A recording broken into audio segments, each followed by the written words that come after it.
The bar has been set wicked fast. It rocked in the benchmarks. We're going to up the ante a little bit. Processing power, I kind of understand this. Oh, hey, everybody. Welcome back to this show. It used to be called 2.5 Geeks, although I'm hearing from the people alongside me right now, Dave Altavilla and Marco Chiappetta, I hear they might want to rename the show. Before we get to that discussion, how's everybody doing? Doing fine. It's been a long time, brother. How you been? I have been very good. Wild changes, but things are good here. How about you, Marco? I'm doing great, and I, too, am happy that you're back. I'm psyched that we're back doing the show. We missed you, Sniff. Oh, you guys, they don't sound anything like this when we're not on the air. So get this in right now. They're not nearly as nice. Guys. So wait a second. Now, you guys have talked about renaming the show 3 Geeks, which I don't know if we should. Yeah, we talked about that.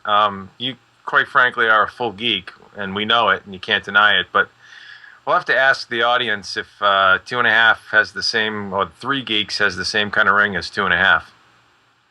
You know, the other thing, I'm not quite sold that IAS is a full geek yet, but I did put on a ton of weight, so maybe we're like 2.86 geeks. I don't know. Maybe if I can put on my own geek hats and more other stuff I can do to become more geeky, like host this show to help myself when it comes to this. Maybe. Although I think if we call it 3 Geeks, we should be called We 3 Geeks. Because you might be onto something there. I like the ring of that too. Like the Kings. Okay, so let's actually talk about what we do on the show. We talk about Hot Hardware, because this show is from HotHardware.com, and you guys cover hardware, right? That's still true? Did something change? Of all types. We're getting a little soft in our old age, but we still cover hardware, yes. That's okay. I'm not touching that joke. Okay. I'm not doing it. Okay, let's talk about a thin and powerful light laptop. The Apple MacBook Air got a refresh, finally using the latest and greatest Intel Core processors. Haswell this time. Dave, you got to try it out. What is the verdict? You know, the Air is certainly same as it ever was in terms of design and construction. As a matter of fact, if you held up the MacBook Air, and I'll do that right now, by gum, it looks, this is the 13-inch model, looks exactly the same as last year's model. There are one small subtle change in the chassis design. There's a pair of microphone ports, tiny little pinholes on one edge of the device. But other than that, there's no physical change outside. Inside is where all the goodness happens. Intel's new Haswell 4th generation Core series processor is under the hood, and as well as a PCI Express SSD, which, as you know, is near and dear to my heart. I love those things. So a couple of major upgrades from a component level standpoint inside that really help things along. Now, this processor is supposed to be incredibly power efficient. Apple chose not to upgrade the display. It's still, I think, a 1366 by 768, or it's 1440. You'll have to let me know which one that is. But they didn't go to Retina at all with this. But they're promising something like 12 hours on the 13-inch MacBook Air. Did you guys find the same? Yeah, actually, you get a couple of benefits from Haswell. Certainly, you get some increased graphics performance. As a matter of fact, we saw on average about a 40% performance gain in Haswell graphics versus previous generation HD 4000 graphics. In this model, we have the HD 5000 graphics core, part of the Haswell chip, the Core i5 4250U to be exact is what's under the hood, and the HD 5000 graphics. This isn't an Iris graphics core that's inside this Haswell chip in the MacBook Air. Iris graphics would offer even more performance, but again, about a 40% performance gain, and battery life, as you suggested, is tremendous. You know, and I ran the test. We do a browsing test where we just, loop a page on our site that has a bunch of flash ads and some content over and over, like, every 3 minutes it refreshes until the battery dies. So it's a very light duty test. The MacBook Air lasted 12 and a half hours under that test. Streaming and looping, I should say, not streaming, an HD video trailer, a 1080p H.264 QuickTime video trailer, the thing lasted 9 hours and 47 minutes, streaming, looping HD video. So impressive battery performance and impressive graphics performance as well. Now, Apple seems to be dragging its feet upgrading that monitor, or the actual display, that is. We've seen Samsung put together some really crazy high-density displays. They're available right now. Tons of Ultrabooks seem to have it. Does the display disappoint you at all? 1440 by 900 resolution, actually, to answer your question. It doesn't disappoint me. We've seen the Chromebook Pixel. We've got a review on Hardware for that. We've seen Toshiba's Kirabook, which is also a really nice Ultrabook alternative to the MacBook Air. Significantly more expensive, both of those machines, by the way. This MacBook Air weighs in at $1,100. And so, very competitive with the average Ultrabook, higher-end Ultrabook in the market. I don't miss the display resolution. 1440 by 900 and a 13-inch display, for me, works. There are some folks that want a few more pixels in there. I think in a 13-inch form factor, it works. Certainly it would be nice to have 1920 by 1080, a full HD res, but I wasn't missing it, and the display is gorgeous. It's a really nice display. What also impressed the heck out of me with the MacBook Air is its PCI Express SSD. The storage subsystem performance, no joke on this thing, 700 megs for reads and over 400 megabytes per second in write performance, which is the fastest notebook storage subsystem we've seen yet. And for a standard notebook put up. Now, I'm not talking about a RAID setup or something you find in one of these ultra high-end gaming notebooks, but a standard, Ultrabook setup. Fastest drive out there right now. That sounds absolutely drool-worthy. Now, we were talking about the idea of renaming the show 3 Geeks, and this is going to be the portion of the show where we prove that I still suck at graphics cards, because we're going to talk about the EVGA GeForce GTX 770. Doesn't everybody make a 770? Like, it seems like everybody and their mom does. Now, Marco, you got to educate me. What's the deal with the EVGA version? Educate. So, basically, yes, all of NVIDIA's partners make GTX 770s. They debuted a couple of months ago. Not a brand new GPU. What is new is something that EVGA has done. So I'm going to just pick up one of the cards. Hopefully that is in frame properly here. This is actually, I've noticed after the fact, I picked up the 760, but it looks just like the 770. What EVGA has done is replaced the reference cooler that NVIDIA designed with a cooler they call their ACX cooler, their Active Cooling Extreme. And what's cool about it, pardon the pun, is they basically improved every section. There's a heat plate to help cool the MOSFETs and RAM. There are actually 2 heat sinks under there. It's kind of hard to see. There are 2 fans that have ball bearings inside for basically quieter operation and better longevity. The fan blades are tweaked for strength and for performance, and the whole assembly is slightly thinner. So what you end up with is a card that's, well, they're also factory overclocked, so let me get that point in there. What you end up with is a card that's faster than a reference GTX 770, slightly thinner, it operates cooler and quieter. So EVGA basically, took the design, fully tweaked it, and came out with a more powerful, quieter operating card. Now, but hasn't this card been out for a while, at least the 770? So do you need a slight redesigned version of that? Does it give you enough of a output that you go, you know what, it is worth the price? So it's only a slight uptick. It's like $10 for the ACX version, over and above the reference design. I personally would spring for one of these EVGA cards. I really like the cooler design.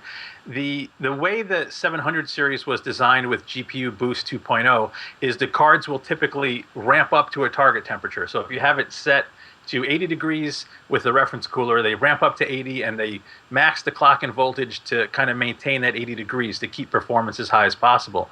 What I found with EVGA's coolers, it'll never actually ramp high enough to hit that GPU Boost 2 temperature that's set in the driver. It actually operates about 15 degrees cooler than the reference cooler. So what you end up with is, again, the quieter operation, but that equates to better overclocking as well. I was able to take the 770 with just some basically quick moving of sliders in EVGA's utility to 1333 megahertz, which was like something like a 260 megahertz increase on the GPU speed. So it is a better card than a reference card, in my opinion, and it's worth slightly more money to get the better performance and quieter operation. I'm looking at the review right now at Hot Hardware. You got the hot and not section. It says great performance, nice and quiet. On the not, though, you did say 2012's GPU technology. Does that give you any hesitation? Yes and no. So, a while back, AMD disclosed they're not going to have a new GPU till the end of the year. NVIDIA didn't make a big hullabaloo about that, but they're really not going to have brand new GPU designs closer towards the end of the year either. So what they did was slightly modify and rebrand the 600 series GPU. The GTX 770 has the same GK104 chip as the GTX 680, but through tweaks in the board design, tweaks in the BIOS, tweaks in the drivers, they incorporated GPU Boost 2.0, faster memory. They're able to boost clocks. So it is faster across the board than last year's, but underneath it is the same chip. All right, so now I've gotten educated. My brain is now slowly melting and coming out my ear, for those of you who can't see this. Should we move on to something I'm actually more familiar with? The Nokia 1020, the Lumia 1020. Quick story, I had a cell phone for a little bit, a Galaxy S3. I was on a roller coaster, and then I was without a Galaxy S3. Oh, boy. Into the abyss. I just got a call from Six Flags today saying that the device was found. Screen is destroyed. I can probably replace the glass, but I'm in the market now for a new cell phone. And I know that you had the Nokia Lumia 1020. I'm slightly interested in this, Dave. What did you guys find out about this gigantic piece of hardware? First, I'm sorry to hear about your tech tragedy there, my friend. That's sad. That's awful. I didn't have a phone for years, and then when I finally get one, out. What coaster were you on? Something good, I hope. Hope it was worth it. What was that? I hope it was worth the trip. What coaster were you on? It was the Vertical Velocity at Discovery Kingdom. It is a fun coaster, but next time I'm going to make sure my pockets have little snaps on them or something, or I have like a holster for my phone. Fun coaster, but eat smartphones for lunch. Mm-hmm. Okay. Well, I don't know. Good question. We just did a little preview of the Nokia Lumia 1020 actually today. And, it really depends on what your requirements are. If pictures, taking pictures, whether they, still images or video, if the camera side of the phone is important to you, then no question, in my mind anyways, that the Lumia 1020 is by far the best smartphone camera on the market today, hands down, and by a long shot. So, do you happen to have one over there? Is it just say again? I do. Let me see if I can hold it up for you here. What I've heard about the design is that the original PureView, the 41 megapixel camera, was a gigantic thing. Now this Nokia has actually managed to make it fit within the form factor of something like the 920 with this bump on the back. But it still looks pretty sizable as a piece of hardware. It looks just enormous. How does that even handle as a device? It's a 4.5-inch screen, and so personally for me, I like large phones anyways. I like a 5-inch screen, and so as a matter of fact, my personal next smartphone is going to be the Samsung Galaxy S4 Active, which we'll be taking a look at very shortly as well. But no, this device, even with the bump on the back, and you can see it right there. Let's see if I can get the right angle for you so you can see the bumpage. It's very pocketable.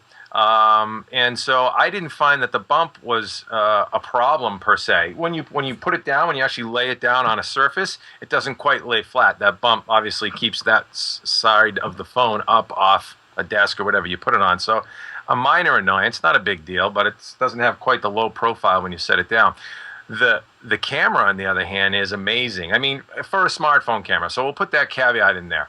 I would say that in some conditions, certainly in outdoor settings, the smartphone camera in this smartphone rivals just about any point and shoot on the market, a standard, point and shoot. Certainly not a DSLR kind of quality, but the optics is a 41 megapixel camera, so super high resolution, of course, takes enormous shots. Actually 7700 by 4300 res roughly, if you can believe that. And then it resamples the image down to a 5 megapixel image, so you get two versions of the shot every time you take a picture. The standard resolution shot and then the super high resolution shot. But it's got floating image stabilization. The optics actually float around inside the camera on ball bearings. And so it's really good at minimizing motion blur, which helps out certainly in full light shots, but in indoor shots and dark settings. And so coupled with Nokia's really good ProCam software that they build into the phone, it's a Windows Phone 8 device. Again, that's That's kind of the caveat there. You have to be ready to jump ship to a sort of Microsoft's fledgling phone operating system, which still is obviously in its infancy in terms of the store, the Microsoft Store, the app marketplace. But the camera itself, if that's very important to you, this thing will just blow you away. It's actually very impressive. It takes great video too. I've never heard anyone talk about the front-facing camera on the 1020. I know a lot of people take selfies. So if you got a 41 on the back, do you have any idea what you got on the front? Take the selfie with the back camera, but yeah, it's a 2 megapixel front facing standard camera. They couldn't shove like an 8 megapixel in the front. I mean, they put 41 on the back. You got to make it proportional, right? Yeah, I guess, but yeah, I mean, honestly, I haven't really checked it out. We just did a preview of it today. We got to look into things like that. It's definitely something to be considered to consider, but. Really, what's impressive is that, what the camera does and what it can do inside of this form factor is impressive.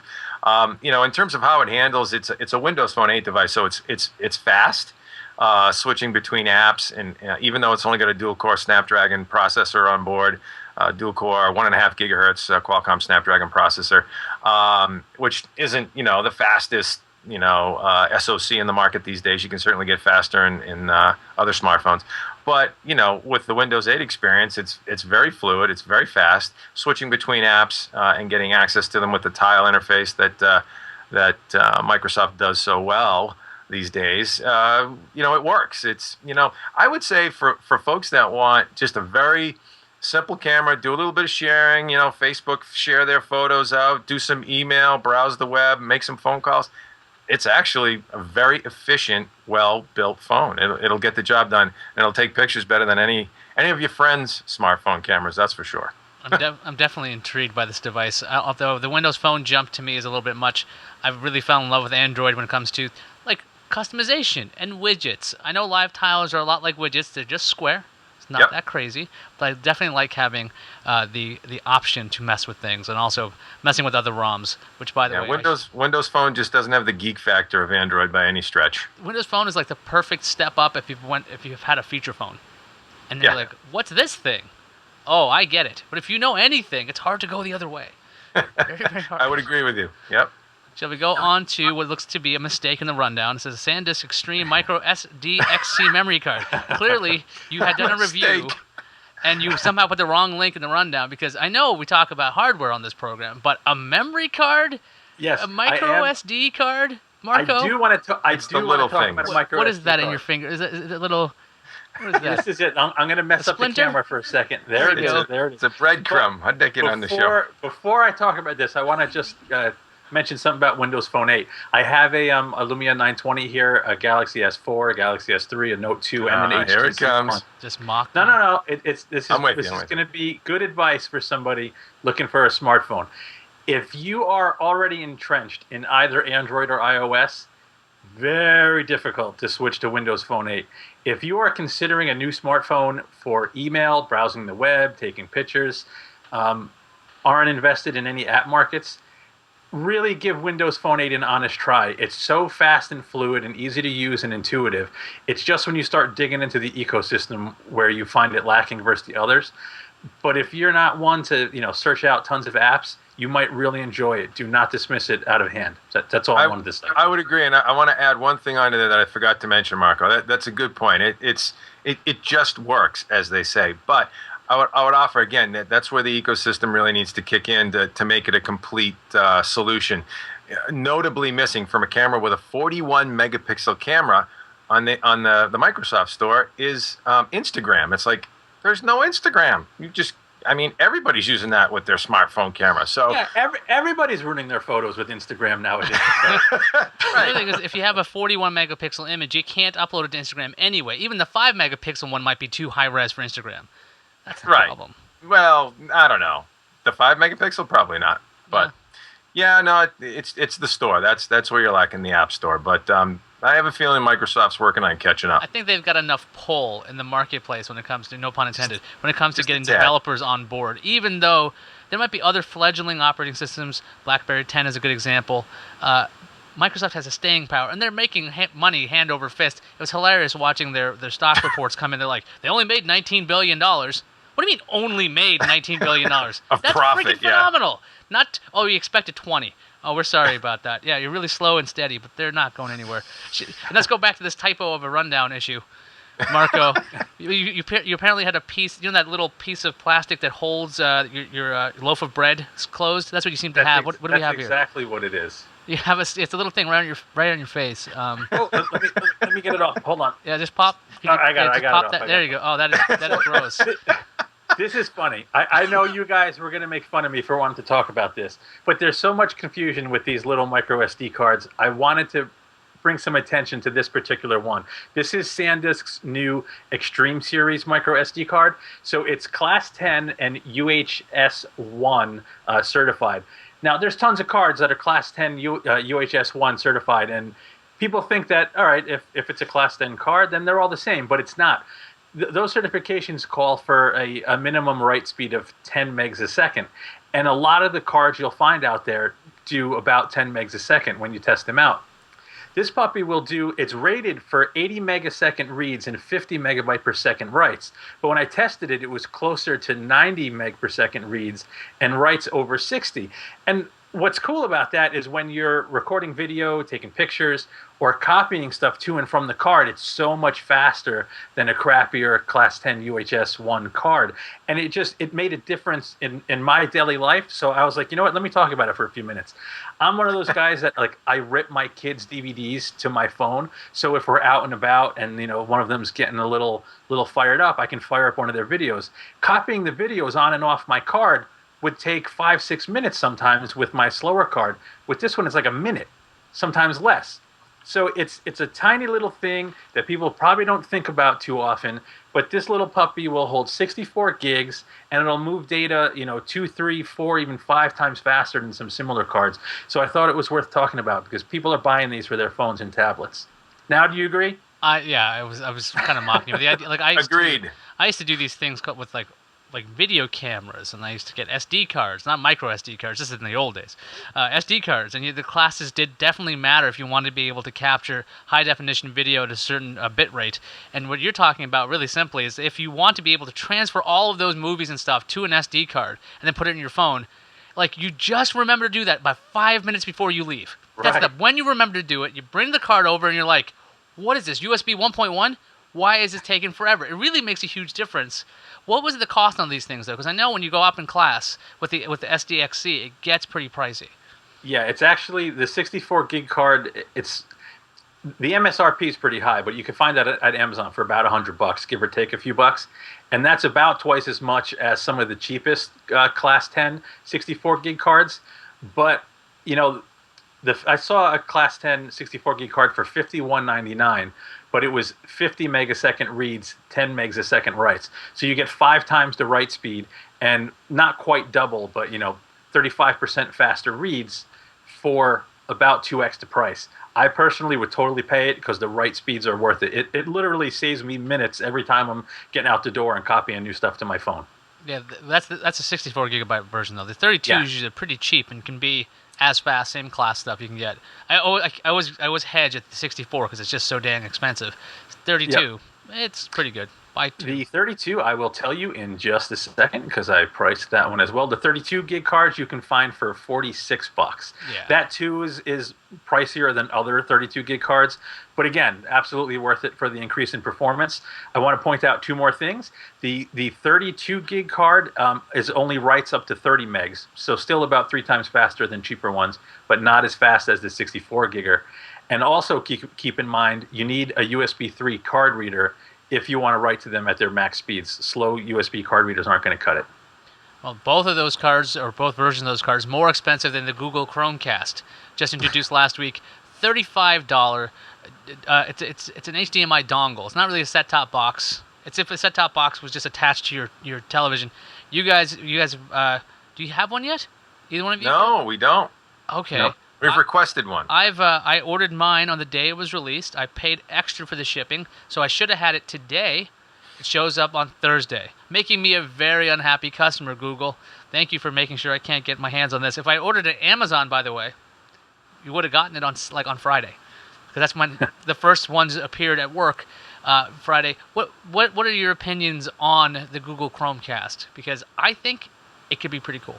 Well, you know what's interesting is it made news headlines on the site several times this week, from its announcement to recently, the iFixit teardown of what's inside. The thing's built with 4 chips, is all it is. It's an amazing little device.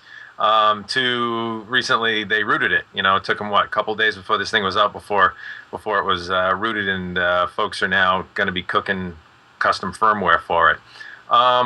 My opinion is it's a very interesting little device in that Google has done a really good job of building ecosystem for the Android platform. That's one thing that Microsoft's working on. It's one thing that Apple's always done well, right? I mean, that's their hook. And now what you have is the ability to take that ecosystem and broadcast that out to, any HDMI compatible device. And so, you can take your media wherever you want to go, plug this sucker in, and bang, you're playing from the little screen to the big screen. And, a novel sort of thing. It's nothing whiz bang, but, with the critical mass that Google has, I think it's gonna do well for them. Marco, what are your opinions on this little $35? It looks like to me like a Trojan horse. $35. Pretty much you can buy it for any TV, for every TV you have, without batting an eyelash. Yeah, I think in that regard, it's awesome having this cheap wireless dongle where, I'm constantly looking at something on my phone. I want to show my wife, and it's like, okay, rewind it, get it to where it is. Hopefully she doesn't touch the screen when you hand her the phone. Just to be able to flick it up to the TV, I think is awesome. I think where Google is going is you're going to start to see TVs branded, with Chromecast inside. It's literally a piece of flash memory, a piece of RAM, a display output, and an SoC. It's a tiny Google TV device, the size of a thumb drive. So right now, this is the stopgap before I think TVs start coming with it built right in. And I think it's a very cool step forward. Everyone's using their portable devices now to consume content, and everybody wants to share the coolest stuff and not just share it across a social network. They want to share it in their environment with other people sitting next to them as well, and being able to just cast it up to the nearest screen, I think is pretty cool. Yeah, every time I saw this, it reminded me of sci-fi movies, dramas. There's always something somebody says that I never quite understand. Send that to my screen. I'm like, how? How are you doing this? Because I can kind of do it. We can do a VNC maybe. I can come up with some remote desktop solutions or something like that. Maybe you can just IM me the link and I can show it on my screen. But this and AirPlay and DLNA, all this stuff's supposed to make it really easy to have your content on your television. I think Chromecast could be pretty big because of that beta feature, being able to have your tab from Chrome appear on your television. That opens up the entire web to your television in a very easy way. Yep. Agreed. And that interface. It's funny. There's a lot of folks now. As you ordered it. I mean, it's cheap, right? Yes. So, what drove you to order it? There's a lot of folks kind of, the hardcore geeks out there are kind of going, it's just a streamer, big deal. So what? Yeah, that's the funny thing. How did you order it? I questioned myself when I was ordering it. At $35, it was just something I wanted to test out. It's definitely cheaper than a lot of different things. I really like the idea of using my tablet or phone and sending the content from it over to the television. Because currently I can do everything this thing's promising by using my computer that's attached to my television. But that's still, even with a remote desktop solution or using a keyboard and mouse, still not as smooth. It's very clunky when it comes to doing this. It does work. It's very powerful, but if there's a way to make this simpler that I can get, and once I experience it, I want to be able to go, hey, Mom, I'm just going to install this here, and you'll hit this little button on your phone. It's going to make a world of difference. It's that first-hand experience. And at $35, even if it sucks, I'll just hack the thing, and it'll be something else in in no time. There you go. I was just going to actually, quick question, because I haven't done enough research on the actual. Is it just Miracast inside there? I believe it's. I don't think it's Miracast. It's a stripped down Google TV. Yeah, it's supposed to be Android in there, and they took out some of the... I'm just wondering. I'm just thinking out loud. This might be idiotic, but I'm wondering that since it's already rooted and people are probably working on custom, ROMs and software for it, if it could be opened up to be compatible with WiDi or some of the other wireless streaming technologies. I'm just not sure. I wonder. I don't know. We're going to find out pretty soon. Yeah, I think we'll find out pretty soon. And at $35, again, people are ripping them open and just trying them out. And they don't really care. Even if it fails, you're like, that wasn't so bad. Yeah, they say it's not. You can't actually install. There's not a path, at least from what they can see right now, where you can install an APK to it, for example. So, yeah, some limitations there, either in the hardware or the firmware. $35. I'll find out on Thursday, and then I'll be like, I got a Raspberry Pi. What did I do this for? What a silly idea. Hey, coming full circle, you want a trivia question or trivia answer, I should say, for you. The max image size for Instagram, you wise asses, 1936 by 1936. So that for means Instagram 2.0. So roughly 2,000 pixels by 2,000 pixels of crappy photo. Got it. Well, it's not a crappy photo until you put the crappy filter on it, okay? Right, exactly. It's usually beautiful imagery. Exactly. Instagram was a godsend for my my original iPod Touch that had a camera on it anyway. So it had, it was like a sub 1 megapixel image, but it didn't matter because it was crappy anyway. So we just put a filter on it. It looked okay.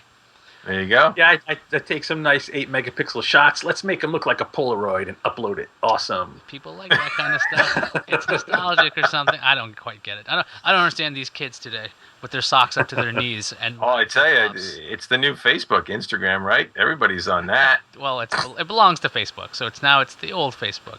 Right, that's true. I forgot about that. Are you guys still on Facebook? Then I used to do this big spiel at the end. If you want great hot hardware content, you can go to HotHardware.com. And then I would list a bunch of sites where you could also go. I'm going to list them. You tell me if you're still there. Ready? Okay. Google Plus. Oh, yeah, we're there. Google Don't Plus, have a vanity URL there yet. You guys are still at Google Plus. So if you want to go see hot hardware content in Google Plus, do a quick search for hot hardware. How about if they wanted to read small headline snippets? Could they go to twitter.com/hothardware and still get snippets? Amen, they can. Okay. And facebook.com/hothardware if they wanted to get hot hardware content with their faces and books? Yes, all faces in the book. What about YouTube? If they wanted to watch videos of hot hardware, could they go to youtube.com/hothardwarevids? Yeah, we changed it up on that one and put the vids on the end. But yes, the vids are still viddling. So wait, where are you at Vidler? Not Vidler. Don't confuse anything. Sorry. Now you're mixing me up here. So now that's everywhere. There's still a Dig. You guys a Dig? No. Yeah, Dig's kind of different now, but yes, we are. Still there. So if you really, really want it. Actually, if you're on Dig and you're watching this podcast, you're probably finding it just fine. So I'm not going to promote that one. Just send them to the URL. Just to the main URL. That's all we need. Just go to HotHardware.com or HotHardware.com. Both works in the URL field. It's true. Yeah. The URL, the browser doesn't know phonics. It does not. Hold on. For the Star Wars geeks, it's HotHardware.com. HotHardware. Next week we'll be interviewing Jabba the Hutt. True story. I'm gonna gain some weight. I'll make sure that happens, and we'll definitely do a Jabba the Hutt thing. That does it for us. We'll see everybody next week. We're doing this weekly again. Yes, sir. Oh my gosh! Get used to our faces again, people. It's happening. Thanks for stopping by. Peace.